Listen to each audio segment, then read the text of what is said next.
there's two ways of doing this. Yeah, there's two really, there's more, but this is probably the best two ways to do it.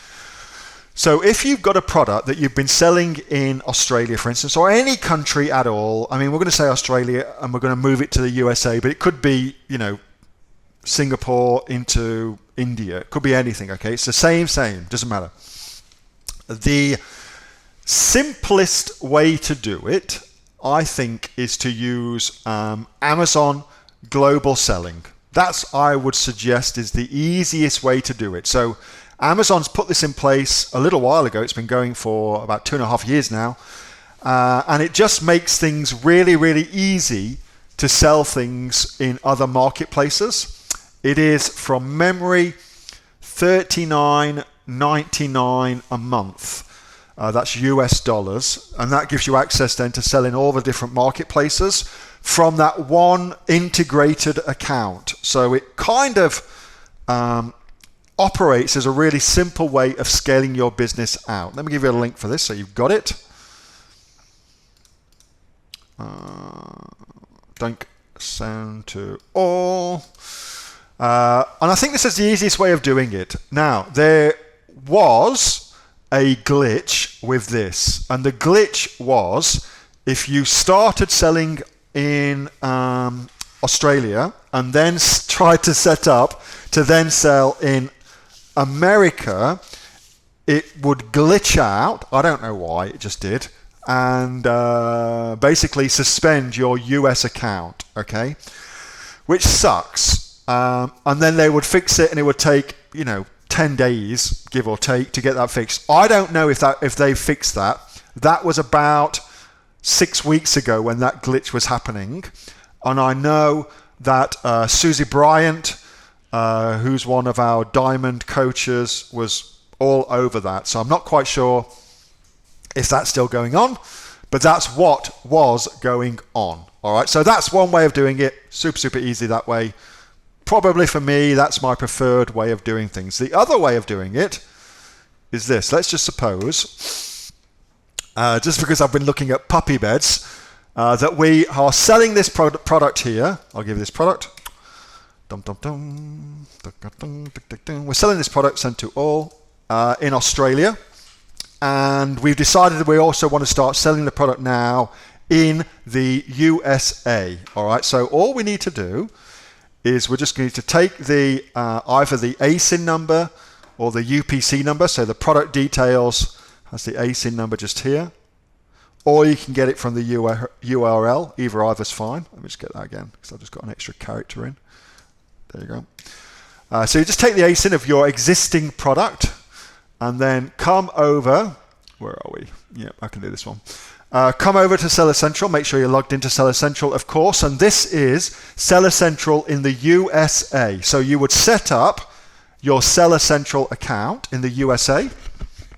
And for that, you would have to, of course, pay Seller Central fees in the USA because the Australian account and the USA account are not linked together, unlike other accounts. So in the UK, for instance, if you're selling in the UK, that gives you access to all of Europe as well.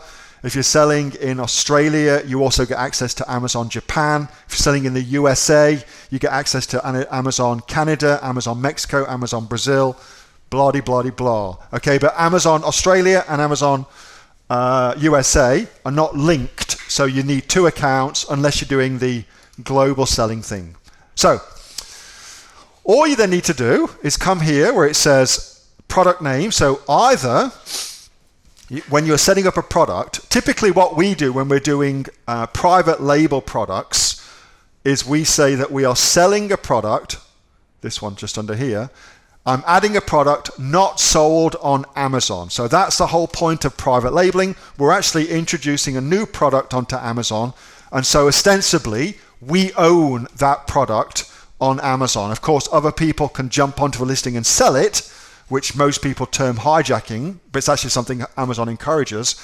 However, we are creating a new product on Amazon. Typically, that's what we do with private label. But if you just want to expand your business, all you do is copy your ASIN number in, just like that. Click on search, he says, with nothing at all happening. Hold on, let's just do it that way instead. Oh, great. It's having a little paddy whack. Here we go. Let's try again. There you go. So now it's brought up the product. Again, this is the product. This is actually this product in Australia. Okay, so it's just taken the ASIN number, pulled all the data from amazon.com.au into amazon.com, and I can now start selling this product on amazon.com. And what it will also do as well is it will drag these ratings from amazon.com.au onto amazon.com. So it's a way of preserving your ratings or reviews, whatever you want to call them. And you also, as well, interestingly enough, you actually bring across some of the sales history and sales data as well. And folks who are in my inner circle will know the importance of the sales history and sales data for launching new products onto Amazon. Very, very important. So it brings that across too, which is kind of cool. I think that's it. So 2 ways of doing it. Either's cool. My preferred option, though, is Amazon Global. That's my preferred option. So I hope that helps. You can as well. I should also mention a shit third option. Okay, so this is a crap third option, but I'm going to tell you what it is anyway.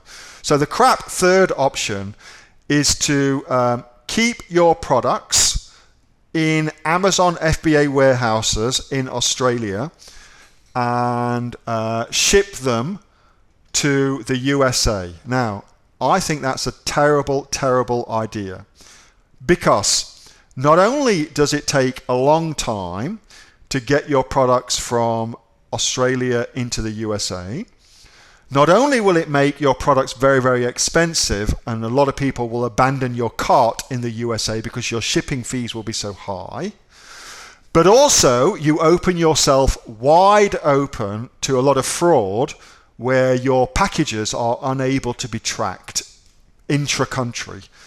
So it's a terrible, terrible thing to do, in my not so humble opinion. So I would suggest you do not do that at all. Yeah, much better to put some stock into FBA warehouse in the USA and do it properly. That's much smarter to do.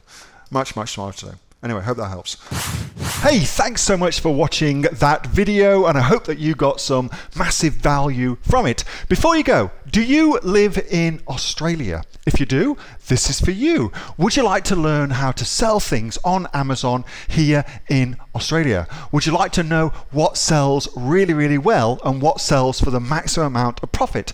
Would you like to know where you can source those products from, whether that be in China or here in Australia, and how to source them so you pay bottom dollar and get maximum value for what you're doing? If you do, please subscribe to my channel and like this video, and you'll learn that and much more. It's the exact same information that people like Jeff from New South Wales have used to make $45,000 a month on Amazon, that Sue, who's from the sunny coast, has used to purchase herself a brand spankly BMW every single year as a result of her e-commerce business, and the lovely Kate from Bowral in New South Wales has used to make $32,000 a year on, a month, not a year, a month on Amazon, and indeed Anthony, who makes $15,000 a month on Amazon, selling, as he puts it, odds and sods. If you'd like to learn the exact same information that they use to maximize their profits for their Amazon businesses,